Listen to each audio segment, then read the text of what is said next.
Hello viewers, welcome in my new video.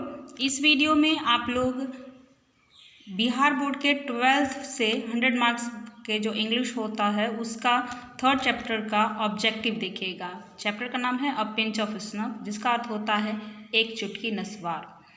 तो हम लोग ऑब्जेक्टिव देख लें। ये ऑब्जेक्टिव जो है वो अगर क्लियर हो जाता है तो आपका सब्जेक्टिव भी कॉन्सेप्ट कुछ क्लियर हो जाता है और विषय वस्तु के बारे में भी आप लोग जान जाते हैं। तो हम लोग स्टार्ट करते हैं। इस क्वेश्चन आंसर जितने भी क्वेश्चन आंसर हैं इन सबको आप अपने नोटबुक में लिख लीजिए और एक दो बार देख लीजिए, आपका क्लियर होता जाएगा। मेरे चैनल को अवश्य सब्सक्राइब कर लें और आगे भी इस तरह का वीडियो आपके लिए मैं उपलब्ध कराती रहूँगी।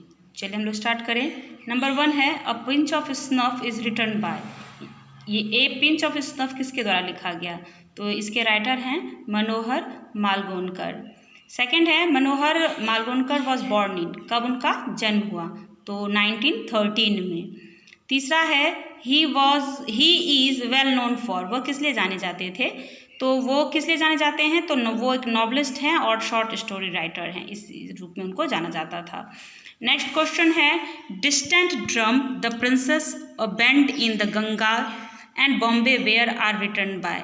ये सारे जो हैं आप नाम याद कर लीजिएगा। इनमें से अगर किसी एक का भी पूछा जाता है तो इसके राइटर जो है वो मनोहर मालगोनकर हैं।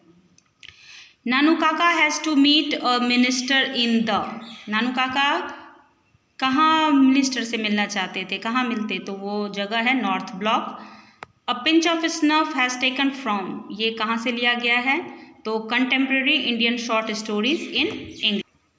Nanu Kaka manage to travel in second class on a ticket of, यानी कि नानू काका जो थे वो सेकंड क्लास से आए थे, लेकिन उनका टिकट कौन से था? तो वो स्लीपर क्लास का टिकट था। Nanu Kaka had over a cheque of 1000 rupee to, एक चेक जो था 1000 रुपीज़ का वो उन्होंने किसको दिया? तो धोबी को दिया। Nanu Kaka went to the auto dealer, कौन से ऑटो डीलर के पास गए? सिक्का ऑटो डीलर के पास गए। Nanu Kaka gave the dash 2 rupee note as a reward, उन्होंने 2 रुपये का नोट किसको रिवॉर्ड के रूप में दिया था? तो धोबी को दिया था। Nanu Kaka gave the minister the address of the, Nanu Kaka ने मिनिस्टर को किसका एड्रेस दिया? तो नरेटर जो थे उनका दिया, जो स्टोरी राइटर हैं उनका दिया।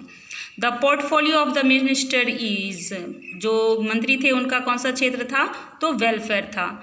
मनोहर Malgonkar mother ensured him that dash would manage everything, Manohar Malgonkar की राइटर की जो माँ थी उसने किसके बारे में कहा कि वो सब कुछ मैनेज कर लेंगे? तो नानू काका के बारे में।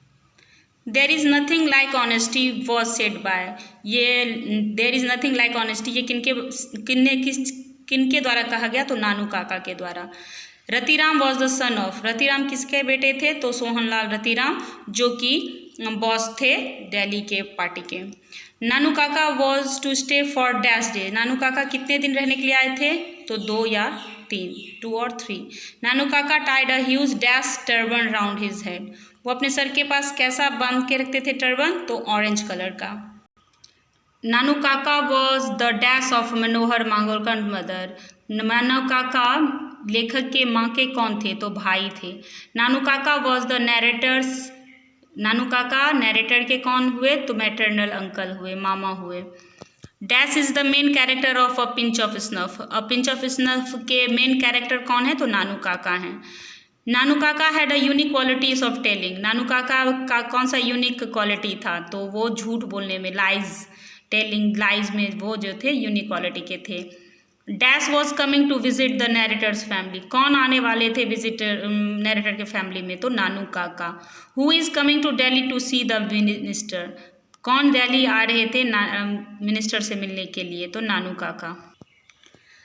इन विच सीजन डिड नानू काका विजिट दिल्ली, किस सीजन में नानू काका दिल्ली विजिट करने के लिए आए? तो समर में आए।